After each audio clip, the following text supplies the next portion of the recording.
자, 제가 시 하나 보여드릴 텐데요. 저의 마음을 굉장히 뜨겁게 한 너무나 좋은 시입니다. 자, 한번 천천히 읽어드리겠습니다. 내 목 따고 속 꺼내서 끓는 물에 넣으라고 김 부장이 시키드나. 어때요, 여러분? 굉장히 좋은 시 아니에요? 저는 한 번도 커피 믹스를 보면서 저런 생각을 해본 적이 없어요.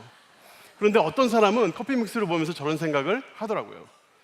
참 사람의 생각이라는 게 참 넓고 폭이 굉장히 다르다는 생각을 했어요. 요즘 비가 많이 오잖아요. 비에 대한 생각도 굉장히 다양하더라고요. 비를 뭐 크게 좋냐 싫냐로, 여러분 비 좋아해요? 네, 좋아하시는 분 손 한번. 네, 몇 분 있어요. 네, 그래요.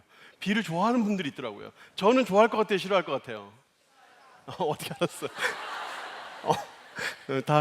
예, 맞아요.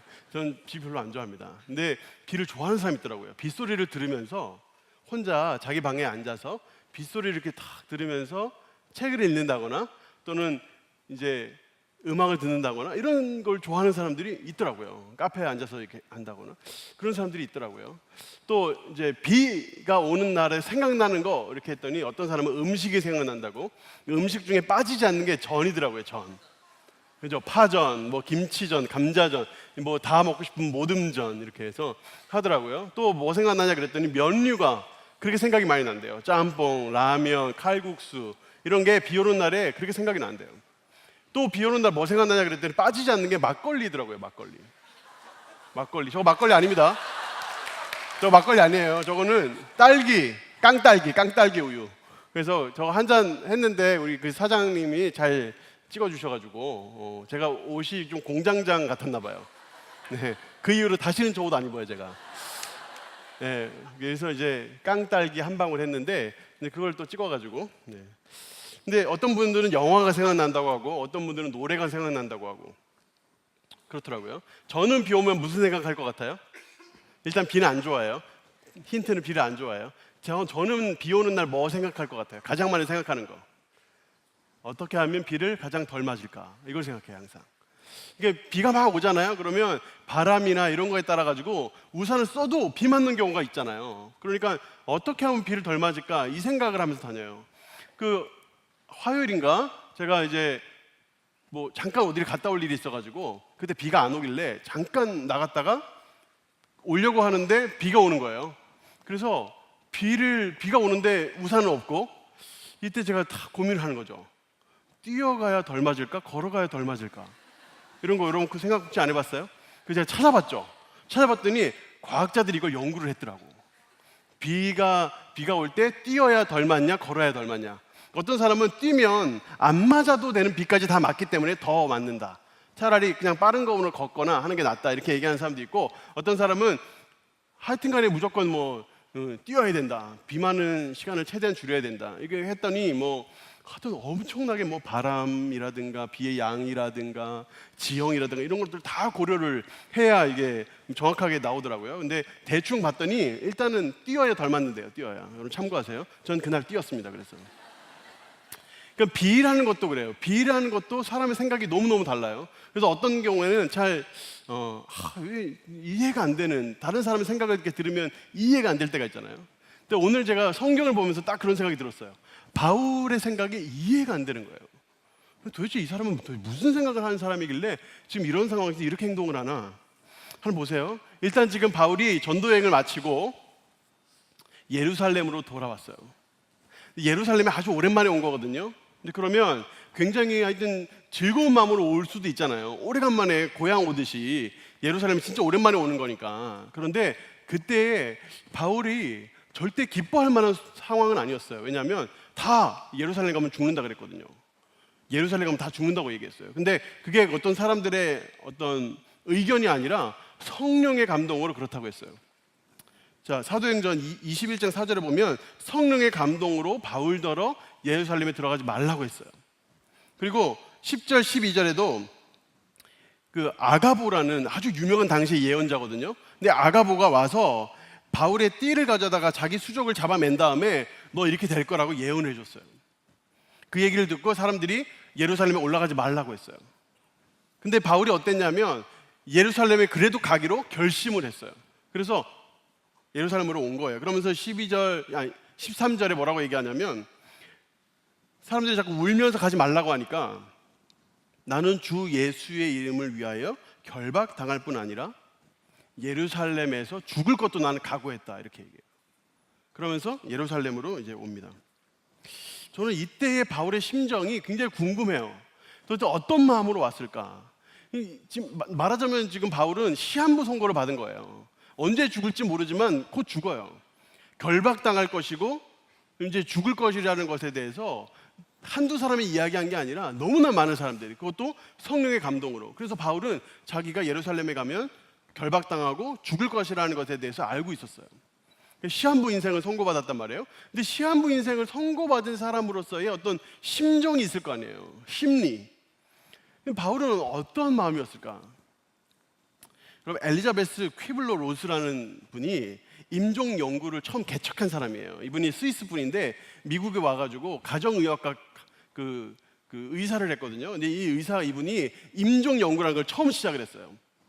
On Death and Dying이라는 책을 쓰면서 이 사람이 이제 여기에 대해서 이제 암 판정이라든가 이런 시한부 판정을 받은 환자의 5가지 심리 상태를 이렇게 연구했어요. 첫 번째는 뭐냐면 부정이에요, 부정. 그럴 리가 없어.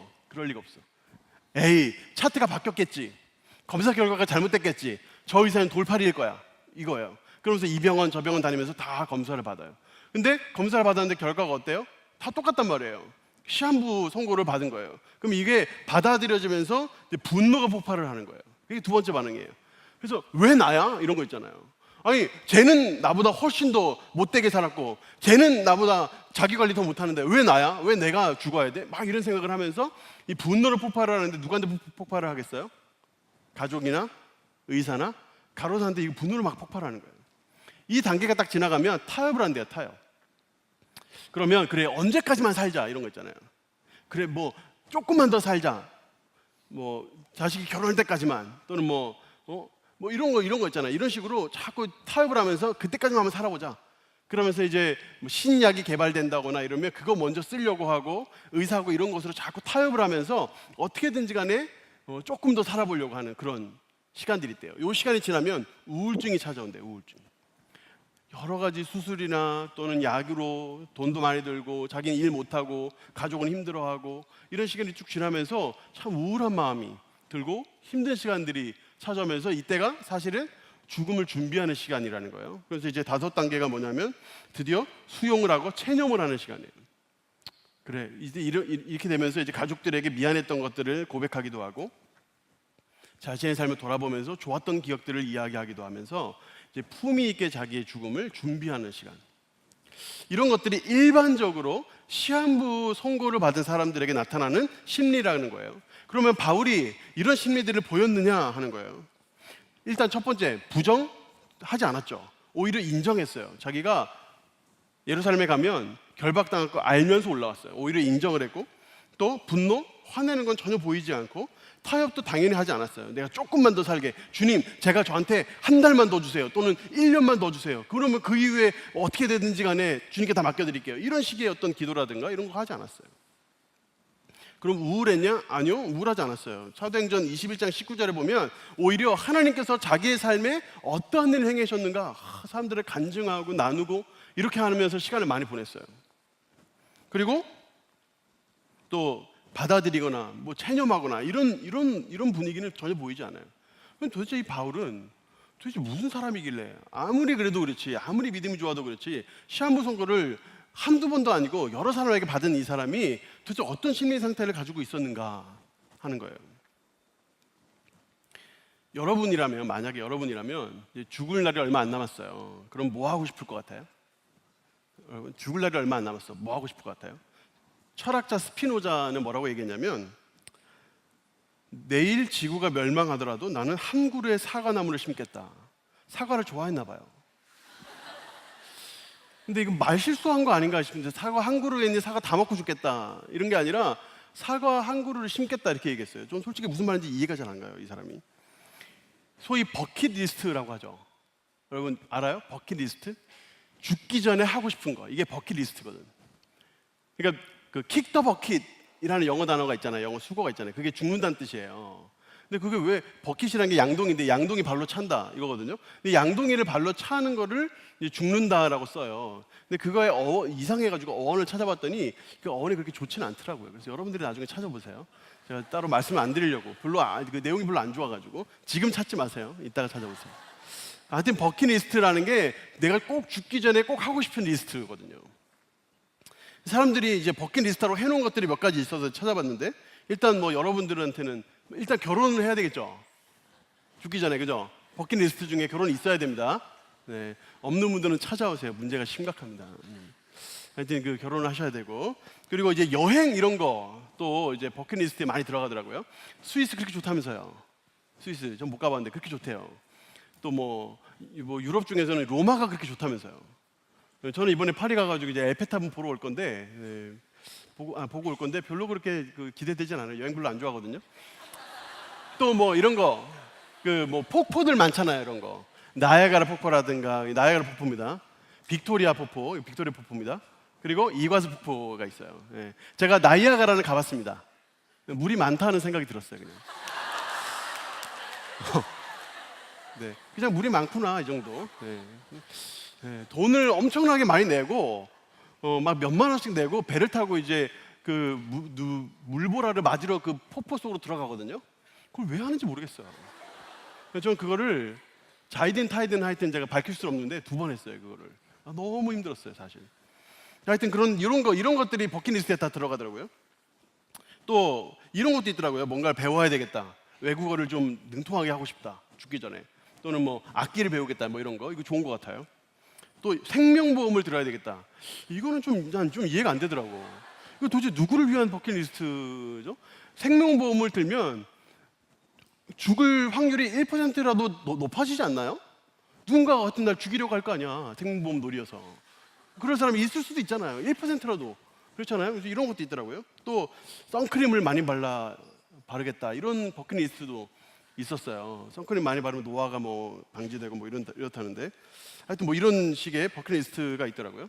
여러분들에게도 있는지 모르겠어요. 그러면 제가 궁금한 건, 사실은 여러분의 버킷리스트는 별로 안 궁금해요. 바울의 버킷리스트는 뭐였는가 하는 거예요. 지금 바울이 죽음을 앞두고 있단 말이죠. 근데 자기 인생이 지금 끝나는 상황인데 도대체 뭘 이 사람은 버킷리스트로 삼았을까 하는 것이 전 궁금한 거예요. 근데 제가 생각하기에 정말 이해 안 되는 행보를 사도 바울이 보여요. 도대체 7일 동안, 죽기 전에 그 7일 동안의 행보가 저는 정말 이해가 안 되는 거예요. 자, 보세요. 바울이 예루살렘에 들어왔어요. 예루살렘에 들어왔더니 사람들이 기꺼이 영접을 했어요. 사도 바울이 아주 오랜만에 왔는데 사람들이 되게 기쁘게 아주 극진히 영접을 하고 환영을 하고, 그리고 그 다음날 이제 교회를 갔더니 그 교회에서 그 당시에 예루살렘 교회의 지도자라고 하는 야고보와 여러 장로들이 서서 맞이를 했어요. 자, 18절 하고 있어요 지금. 네. 그리고 20절에 보면 거기 중에 이런 표현이 나와요. 유대인 중에 믿는 자의 수가, 그러니까 믿는 자가 수만 명이나 있다. 수만 명. 믿는 자 수만 명. 여러분, 이게 바울이, 저는 이 부분을 읽으면서 하나님께서 자기의 어떤 자유로운 삶이 얼마 남지 않은 바울에게 큰 선물을 주셨구나 생각했어요. 왜냐하면 물론 바울이 이방인의 사도로 부름받았지만 그가 전도하러 갈 때마다 항상 회당에서 복음을 전했거든요. 회당은 유대인들이 모이는 곳이잖아요. 그곳에 가면 이제 구약 말씀이긴 하지만 그 말씀을 읽을 수 있도록 또 해주고, 누가 발언하고 싶으면 이야기하게끔도 해주거든요. 그래서 이것을 이제 구약의 말씀을 통해서 예수께서 메시아다, 이거를 증명하고 설교하는 것에 아주 좋은 도구였어요. 그래서 유대인들에게 많이 복음을 전했거든요. 근데 그 예수님 믿는 그 유대인이 수백 명도 아니고 수천 명도 아니고 수만 명이 예루살렘에 있다는 거예요. 얼마나 큰 기쁜 소식이에요. 그런데 여기에 반전이 있어요. 이 부분에 보면 다 율법에 열성이 있는 자라고 했는데, 이 율법에 열성이 있는 자들이 모세에 대해서 오해를 하고 있는 거예요. 자, 21절, 22절. 여기 보면 모세를 배반하고 아들들에게 할례를 행하지 말고 또 관습을 지키지 말라라고 바울이 가르쳤다는 거예요. 유대인들에게 예수님을 전하면서 모세를 배반해야 되고 율법은 지킬 필요 없고 관습도 지킬 필요 없다라고 가르쳤다고 그 유대인들, 예수님 믿는 그 유대인들이 그렇게 생각하고 있다는 거예요. 오해하고 있다는 거예요. 이건 100% 오해예요. 사도 바울은 절대로 그렇게 얘기한 적이 없어요. 사도 바울은 물론 율법으로 구원받는 건 아니에요. 그래서 율법을 지킬 필요는 없다. 예수님 믿기 위해서, 구원받기 위해서 율법을 지킬 필요는 없다 이렇게 얘기했지, 율법을 지키는 자에게 넌 율법 지키지 말아야 돼, 모세를 배반해야 돼, 관습을 지키지 말아야 돼 이렇게 얘기한 적은 없어요. 실제로 고린도전서에 보면 할례를 받은 사람은 무할례자가 될 필요 없다고 얘기했어요, 바울이. 그러니까 율법을 지키는 사람은 율법 계속 지켜라. 그게 구원과 직접적인 연관이 있는 건 아니지만 율법 지키는 거 괜찮다 이렇게 얘기를 했단 말이에요. 근데 그때 유대인들, 예수님 믿는 수만이나 되는 그 유대인들이 어떻게 생각했냐면, 사도 바울이 복음을 전하고 다니면서 모세를 배반해야 되고 율법은 지킬 필요도 없고 할례 당연히 안 해야 되고 관습도 지킬 필요 없다 이렇게 가르쳤다고 오해를 하고 있다는 거예요. 이 얘기를 듣고 이제 당시의 종교 지도자 야고보와 장로들이 제안을 합니다. 뭘 하라고 하냐면 결례를 행하라고 해요. 결례가 뭐냐면 당시에 율법에서 지키도록 하는 정결 예식 중 하나예요. 정확히 뭔지는 몰라요. 그런데 이 결례를 행하라고 이야기를 해요. 그게 24절에 나와요. 거기 보면 결례를 행하고 그들이 왜 비용을 내고 그대도 율법을 지켜 행하는 줄 사람들이 알도록 그렇게 하자는 거예요. 나 같으면 절대 안 합니다. 왜냐하면 지금 주일날 얼마 남지도 않았어요. 이거 결례를 행하는 거는 복음하고는 아무 상관이 없어요. 유대인들은 지들이 오해한 거지. 바울은 지금 할 게 많단 말이에요. 지금 마지막 때예요. 가족들하고 같이 시간을 보낸다든가, 또 친구들을 좀 만난다든가, 곧 결박해서 갈 거니까 음식 제대로 못 먹을 거 아니에요. 그럼 뭐라도 좀 제대로 좀 먹든가, 몸을 좀 뭐 준비를 한다든가 해야 되는데 결례를 행하라니. 게다가 이거 7일 걸리는 거예요. 7일. 돈도 들어. 이거를 바울이 합니다. 7일 동안 이걸 해요. 난 이게 이해가 안 돼요. 그리고 너무 아까워, 그 7일이. 지금 바울은 곧 죽으러 가야 되는데.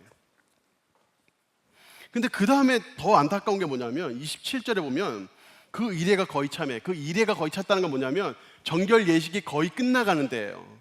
다 끝나진 않았어. 아직 거의 끝났어. 그때 잡혀가는 거예요.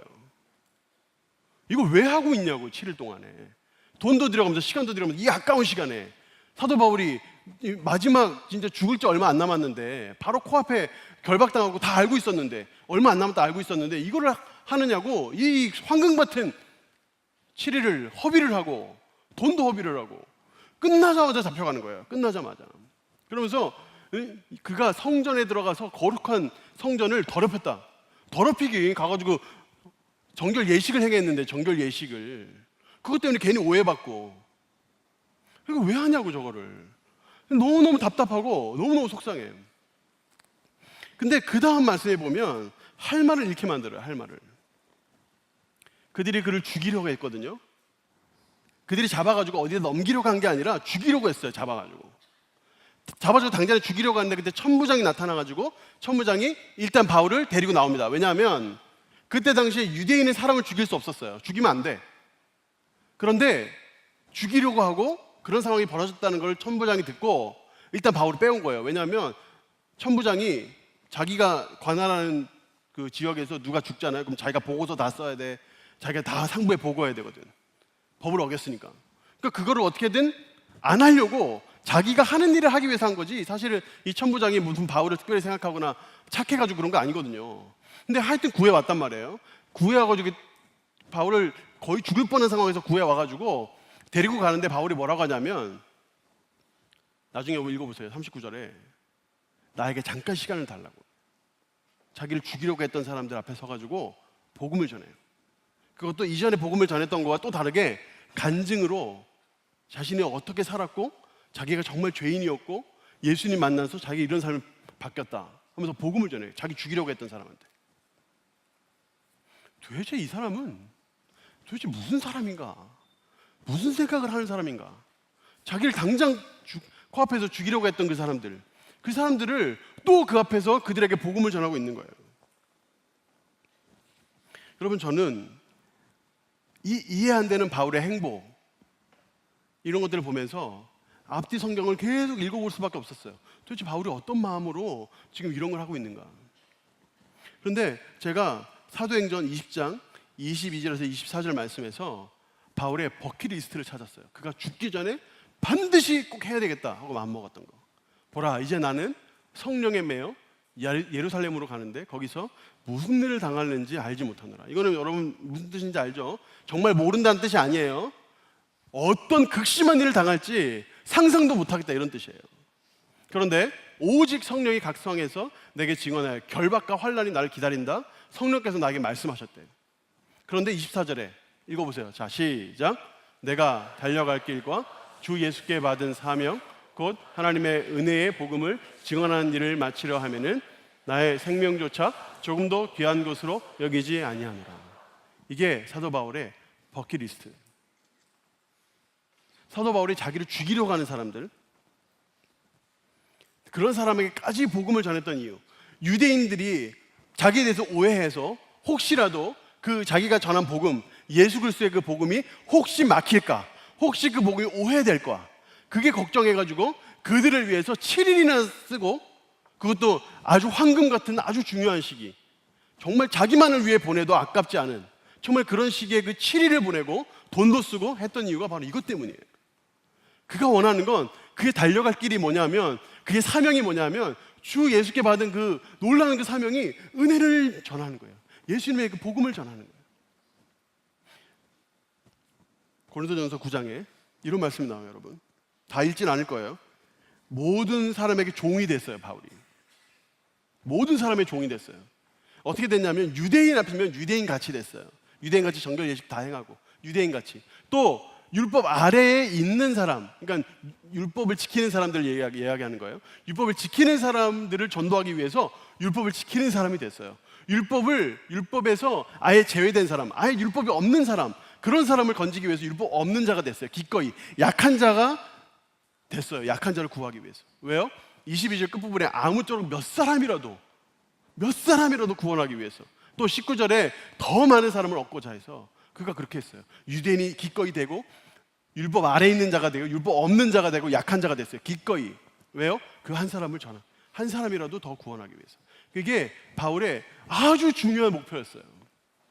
여러분, 저는 이 말씀을 몰랐던 거 아니고 사실 이미 여러 번 봤던 말씀이지만 다시 한번 21장 말씀과 연결해서 20절, 아까 20장 말씀을 내가 봤을 때 제가 놀라운 게 일단 한 가지가 있어요. 그게 뭐냐면 명확한 목표가 있었다는 거예요. 이때 당시 이 시대 자체가 무슨 목표를 갖기가 힘든 시대예요. 유대인으로서. 왜냐하면 로마의 압제 아래 있잖아요. 아무리 유대인이 뛰어나도 로마의 엄청난 이런 절제나 이런 어떤 막는 거 이런 것들 때문에 뭔가 성장할 수가 없었어요. 뭔가를 할래도 할 수가 없는 시대야.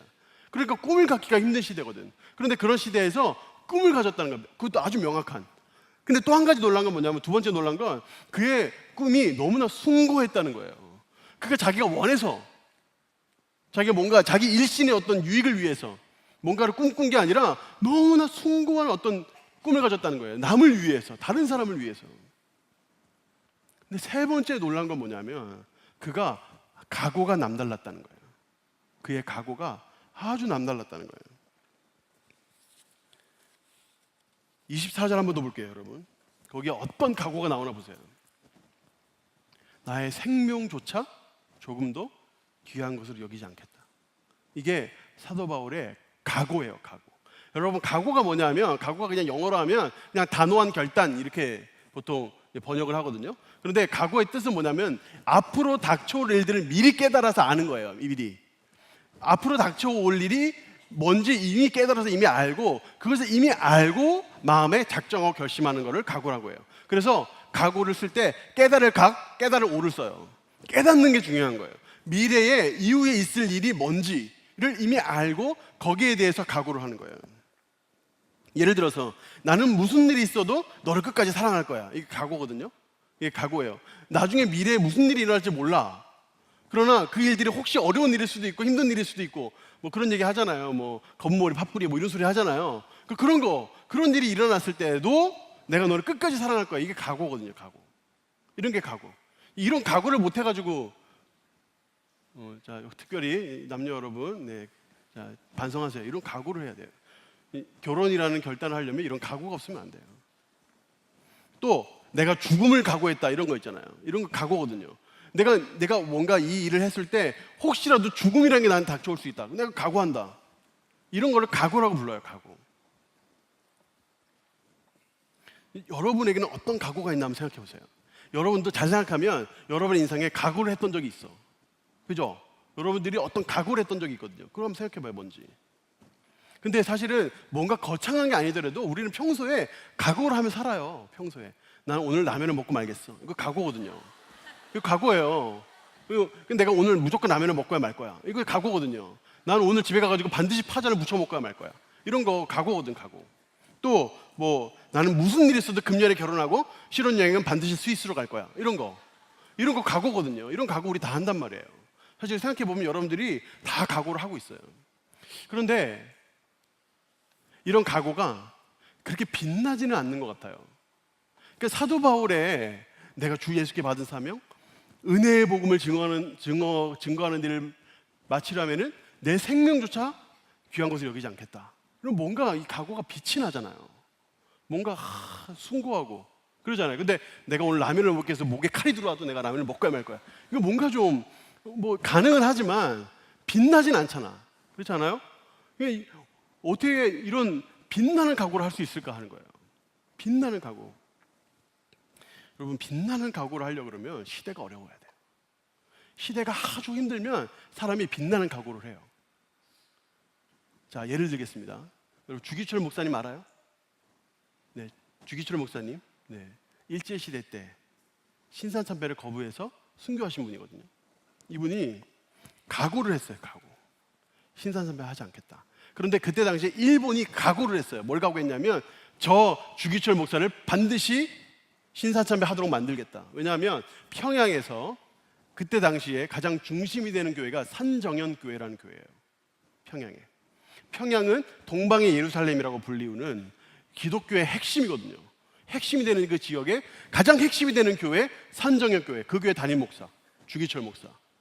저 사람만 굴복시키면 대한민국 당시에 조선에 있는 모든 교회 다 굴복시킬 수 있다. 그게 일본의 생각이었어요. 그래서 주기철 목사를 그렇게 괴롭혀요. 형무소에 가둬놓고 신사참배 안 한다고 고문의 고문을, 정말 눈 뜨고 못 볼 고문을 계속 가하는 거예요. 근데 일본이 진짜 악랄한 게 뭔지 알아요? 막 고문하고 일주일 하든 한 달 하든 막 고문하잖아요. 집에 돌려보냅니다. 집에 돌려보내요. 잠깐 집에 갔다 오라 그래요. 왜 그럴까요? 육체가 약해질 때까지 약해졌어요. 밥도 제대로 못 먹어가지고 굶을 대로 굶고, 또 가족들은 얼마나 보고 싶겠어요. 돌려보내는 거예요. 돌려보내면 가족은 어때요? 그때 당시에 남편 없이 혼자서 사모님이 아이들 여러 때리고 살 수 있는 환경이 안 되잖아요. 게다가 나가가지고 이 사모님이 일하려고 그러면 경찰들이 막아, 못 가게. 일도 제대로 못하게 막아요. 자녀들 학교도 못 가게 자꾸 막아, 방해하고 자꾸 해코지하고. 그러니까 뭐 교인들이, 이런 분들이 이제 뭐 땔감이라든가 뭐 쌀이라든가 조금씩 갖다 주고 싶을 거 아니에요. 그러면 못 갖다 주게 막는 거예요. 갖다 주면 막 해코지하고 막 이러는 거예요. 그러니까 사람들이 점점 끊어, 발길을 끊어. 정말 가족들이 너무나 처참하게 사는 모습을 직접 보게 하는 거예요. 마음이 무너지라고, 마음이. 육체를 그렇게 무너지게 해놓고 마음이 무너지라고. 배고프고 몸 아프고 힘들잖아요. 내 자식 새끼들은 잘 있는지, 자기 처자식은 잘 있는지 궁금할 거 아니야. 그럼 가는 거예요. 턱턱 가면 그때 기록이 그래요. 사모님이 마당에, 그 집에는 아무도 안 오니까, 도와주러도 오면 해코지를 당하니까. 근데 거기에 터벅터벅 들어오는 소리가 딱 들리면 바로 알아대요. 소리만 들어도. 아, 남편이 왔구나. 그러면 이렇게 얘기한대요. 당신입니까? 주기철 목사님이 나 왔어. 사모님이 이렇게 말씀하셨대요. 살아서 돌아오면 내 남편 아니요, 죽어서 오면 내 남편입니다. 돌아가시죠. 끝까지 믿음 버리지 마시죠. 그렇게 얘기했다는 거예요. 주기철 목사님이 그 집에 가서 자식 얼굴 한번 못 보고 돌아가는 거예요. 형무소로.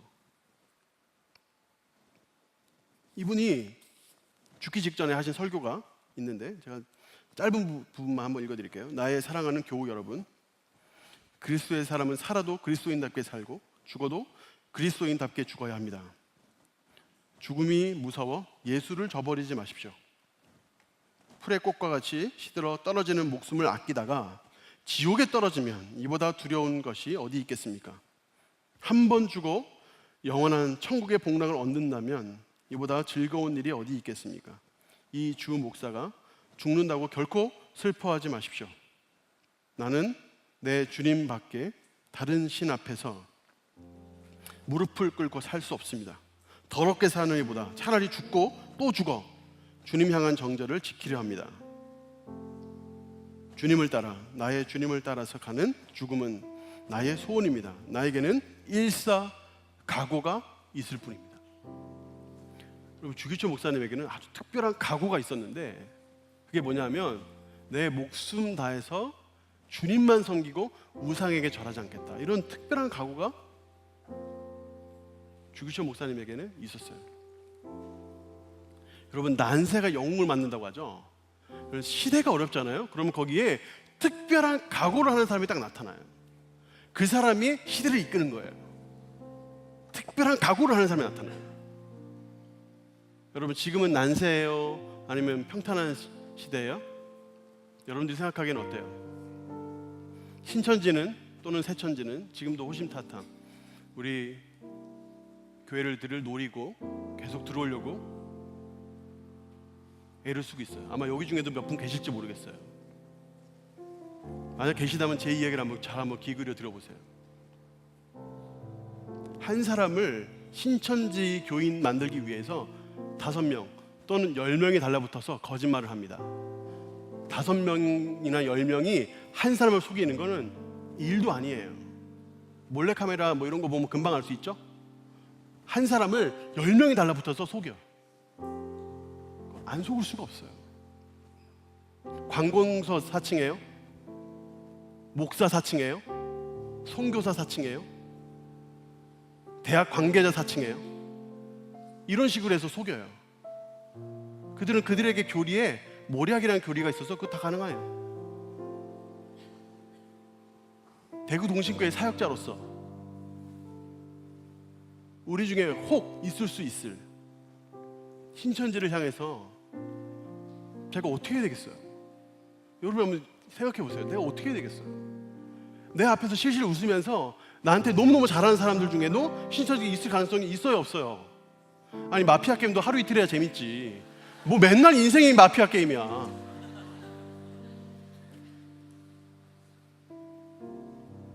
사역자들은 조그만 여러분에 대한 개인 정보가 새어나갈까 페이퍼나 이런 것들은 다 파쇄해서 버립니다. 그리고 항상 걱정하고 고심해요. 혹시라도 누군가 들어와서 어떤 경우에는 10명, 어떤 경우는 20명, 어떤 경우에는 50명, 어떤 교회는 200명도 데리고 가요. 어떻게 해야 되겠어요? 사역자들은 이것 때문에 눈물을 흘려요. 눈물을 흘려. 마냥 순수한 눈으로 볼 수는 없어요. 잘못하다가 내 양 잃으면 어떻게 할 거예요? 이리가 밖에서 호시탐탐 노리면서 치고 들어오려고 하고 있는데 어떻게 할 거예요? 여러분, 요즘 사람들이 자꾸 헬조선이라고 부르거든요. 왜 그런지 우리 잘 알죠? 정치가 썩었대, 경제가 엉망이래, 기득권층이 다 썩었대. 헬조선이래, 헬조선. 금수저 막 이런 얘기하면서 수저를 극복할 수 없대. 태어나면서 물고 태어난 그 수저를 극복할 수 없대요. 그러면서 대한민국의 헬조선이래, 헬조선. 여러분, 저는 안타깝지만 그 부분이 어느 정도 공감이 돼요. 우리 청년들 중에 아주 똑똑하고 아주 괜찮고 훌륭한 친구들이 있거든요. 근데 이런 청년들이 걸맞게, 뭐 걸맞다는 건 뭐 제 기준입니다만, 걸맞게 일할 일자리가 대구에 충분하냐? 솔직히 말해서 충분하지 않아요. 솔직히 말해서 제가 생각하기에는. 그래서 안타까워요, 솔직하게.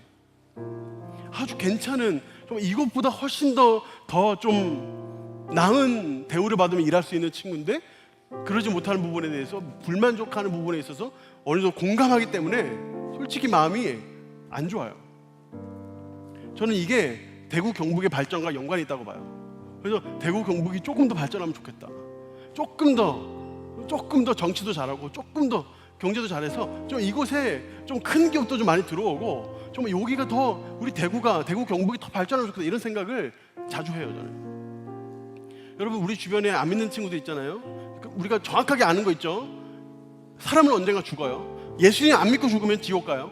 근데 그 사람이 언제 죽을지는 아무도 몰라. 그럼 내가 어떻게 그 사람에게 복음을 전할까? 여러분 그 사람들이 어떤 목사님이 그러는데 이렇게 얘기하더라고요. 너무너무 공감이 됐어요. 그 사람들이 성경도 절대 안 읽고 교회도 안 온대. 근데 그 사람들이 읽는 게 있는데 우리들을 읽는다는 거예요. 내 직장 동료인 사람, 내 친척인 사람, 내 동창인 누구, 그 사람이 어떻게 사는지를 읽는다는 거예요. 그래서 그 사람이 어떻게 사는지를 본다는 거예요. 그래서 그 사람이 어떻게 사는지를 보고 교회 갈지 말지를 결정을 한다는 거예요. 성경도 안 읽고 교회도 안 오는데, 근데 그 사람을 보고 읽는다는 거예요. 우리가 어떻게 그들에게 나아가서 복음을 전할지. 여러분 이거 아주 심각한 문제 아니에요 여러분? 여러분 지금이 난세가 아니에요? 진짜 지금이 난세인 이유는 아무도 난세인 줄을 모르기 때문에 그런 거예요. 아무도 난세인 줄을 몰라. 신천지가 와가지고 한두 교회예요? 수많은 교회들이 들어와가지고 생 난리를 치고 있는데 이것에 대해서 무엇이 진짜 진리인지, 무엇이 진짜 성경이 말씀하고 있는 것인지 교육법인에 뛰어들어서 배우고 익히고 해도 모자랄 판에 몇 사람들만 하고 있잖아요. 몇 사람들만. 현실이에요 현실. 이럴 때 사명감을 가지고 각오를 하는 사람이 시대를 이끌어요. 이럴 때 대구 경북에 일자리가 없어요. 답답하지.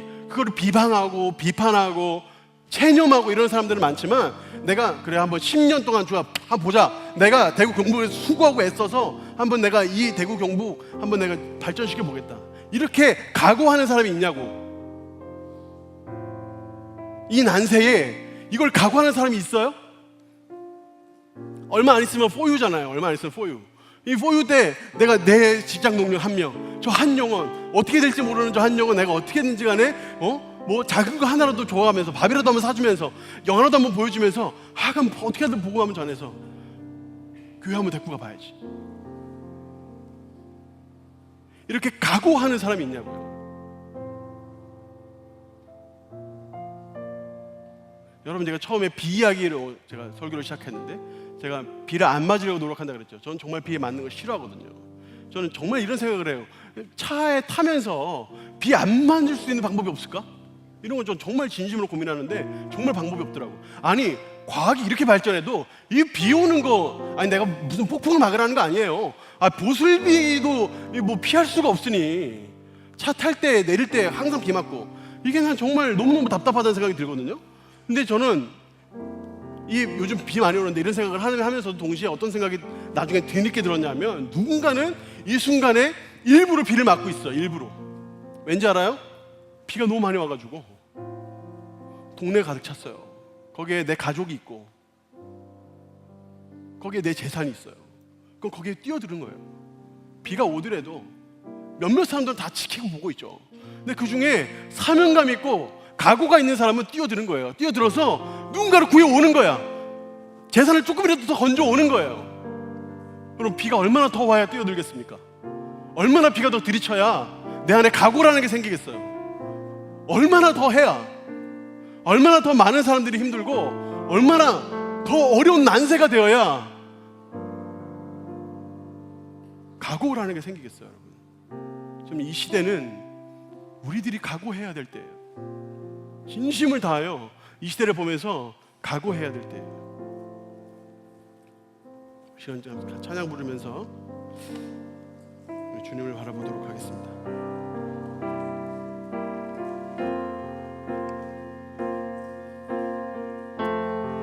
둘러봐도 보이지 않고, 둘러봐도 보이지 않고 막혀버린 삶의 현실들, 가슴 속에 시린 눈물과 두려움에 지쳐버린 내 삶, 아픔 속에 서 있는 내게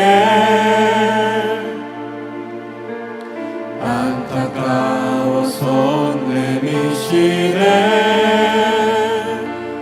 눈을 뜨니 주님 계시네. 나를 안고 그 길로 날 인도하시네. 지금 이 자리에서 주를 바라보며 지금 이 자리에서 주가 영광 받으시도록 주께 승복하리라. 주께 나가리라. 지금 이 자리에서 살아내리라. 우리 한 번 더 둘러봐도 보이지 않고 둘러봐도 보이지 않고 막혀버린 삶의 현실들 가슴 속에 시린 눈물과 두려움에 지쳐버린 내 삶 아픔 속에 서 있는 내게 안타까워 손 내미시네. 눈을 뜨니 주님 계시네. 나를 안고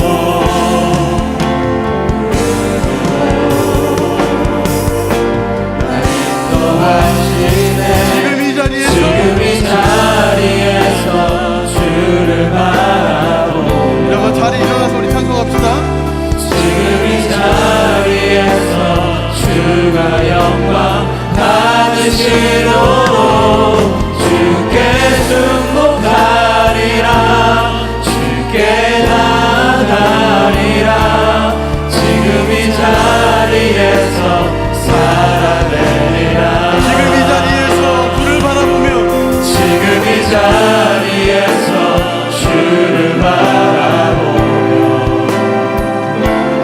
지금 이 자리에서 주가 영광 받으시도록 주께 승복하리라.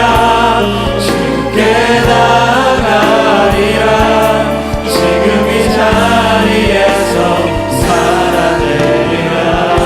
시간 같이 한번 기도할 때 진리를 바로 알기 위하여 겨울 골전에 뛰어들게 각오하게 하여 주옵소서. 새벽을 깨워 기도하게 하여 주시고 내 직장과 내 직장 동료를 위하여 희생하는 마음을 허락하여 주시옵소서. 믿지 않는 가족들과 친척 친구 동료들을 위해서 담대히 복음을 전하는 우리가 되게 하여 주시옵소서. 주 예수를 위하여 빛나는 각오 할 수 있는 내가 되게 하여 주시옵소서. 주 주님을 부르짖고 같이 기도합니다. 주여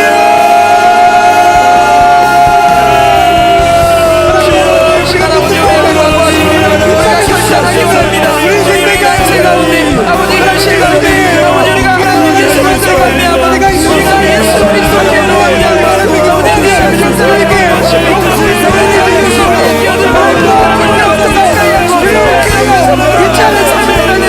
우리 함께 지금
지금 이 자리에서 주가 영광 받으시옵소서.